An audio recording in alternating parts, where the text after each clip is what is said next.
मुंडमाला में 108 सिर किसके थे? आखिर क्यों भगवान शिव ने इसे अपने गले में धारण किया था? जानिए इसके पीछे का रहस्य। सभी देवताओं में भोलेनाथ का महत्वपूर्ण स्थान है। यही कारण है कि भगवान शिव को देवों का देव कहा जाता है। शास्त्रों में भगवान शिव के विभिन्न रूपों का वर्णन किया गया है। भोले बाबा अपने शरीर पर विभिन्न वस्तुएं जैसे गले में माला, माथे पर सर्प और जटाओं में चंद्रमा धारण करते हैं। इसके साथ ही भगवान शंकर गले में मुंडमाला भी धारण करते हैं। लेकिन क्या आप जानते हैं कि भगवान शिव इस माला को अपने गले में क्यों पहनते हैं? यदि नहीं तो आइए जानते इसके पीछे का रहस्य। पौराणिक कथाओं में मुंडमाला का विशेष महत्व बताया गया है। इन कथाओं में मुंडमाला से जुड़े रहस्य का भी उल्लेख मिलता है। तो आइए जाने माता सती और महादेव से जुड़ी यह रहस्यमय कथा। माता सती के प्रति महादेव का प्रेम। मुंडमाला का अर्थ है मृत्यु पर शिव की विजय। वेद पुराणों में यह मुंडमाला भगवान शिव और देवी सती के प्रेम का प्रतीक है। जब प्रजापति दक्ष के एक समारोह में माता सती ने अग्नि में कूदकर अपने प्राण त्याग दिए तो शिव बहुत क्रोधित हो गए और तांडव करने लगे। ऐसी मान्यता है कि यह महादेव की लीला थी जिसकी रचना स्वयं उन्होंने ही की थी। शिव ने पहले ही देवी सती को इस बारे में सूचित कर दिया था। साथ ही उन्हें 108 सिरों की मुंडमाला धारण करने के रहस्य के बारे में भी बताया था। एक बार नारद मुनि ने सती माता से पूछा, माता, यदि शंकर भगवान आपको सबसे अधिक प्रेम करते हैं तो वह अपने कंठ पर मुंडों की माला क्यों धारण है? नारद मुनि के इस प्रश्न के बाद सती माता ने शिवजी से माला का रहस्य जानने की इच्छा जताई। तब शिवजी ने सती माता को बहुत समझाया, लेकिन जब माता नहीं मानी तो भगवान शिव ने उनसे कहा कि इस मुंडमाला में जितने भी सिर हैं वे सभी आपके हैं। ये सुनकर माता सती चौंक गई।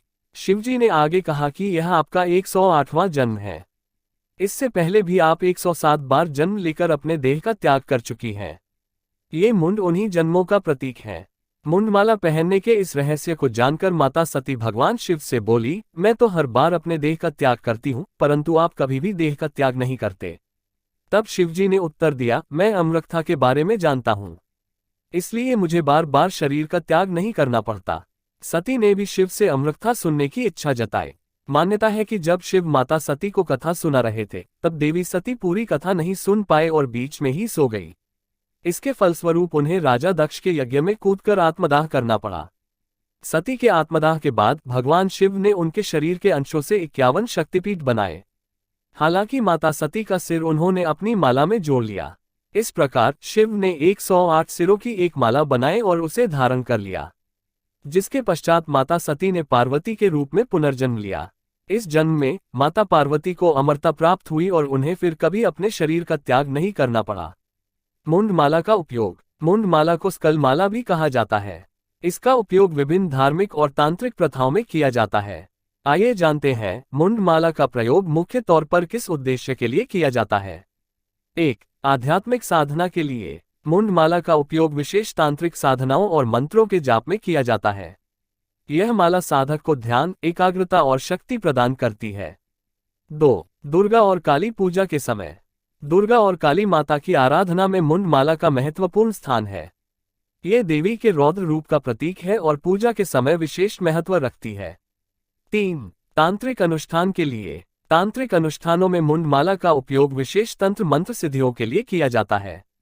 ऐसी मान्यता है कि इसे धारण करने से साधक को विशेष तांत्रिक शक्तियां प्राप्त होती हैं। 4. रक्षा व सुरक्षा के लिए। मुंडमाला को धारण करने से नकारात्मक शक्तियों और बुरी नजर से रक्षा होती है। यह माला धारणकर्ता की बुरी आत्माओं और नकारात्मक शक्तियों से रक्षा करता है। 5. मंत्र जाप के समय। मुंडमाला का उपयोग विभिन्न मंत्रों के जाप में किया जाता है। यह माला मंत्रों की शक्ति को बढ़ाने और साधक को मानसिक शांति प्रदान करने में सहायक होती है। 6. शिव भक्तों के द्वारा। शिव भक्तों के लिए मुंडमाला का विशेष महत्व है। ये भगवान शिव के रुद्र रूप का प्रतीक है और इसे धारण करने से जातक को शिव की कृपा प्राप्त होती है। मुंडमाला का उपयोग धार्मिक व आध्यात्मिक साधनाओं में किया जाता है और यह साधक को विशेष आध्यात्मिक और तांत्रिक शक्तियां प्रदान करता है।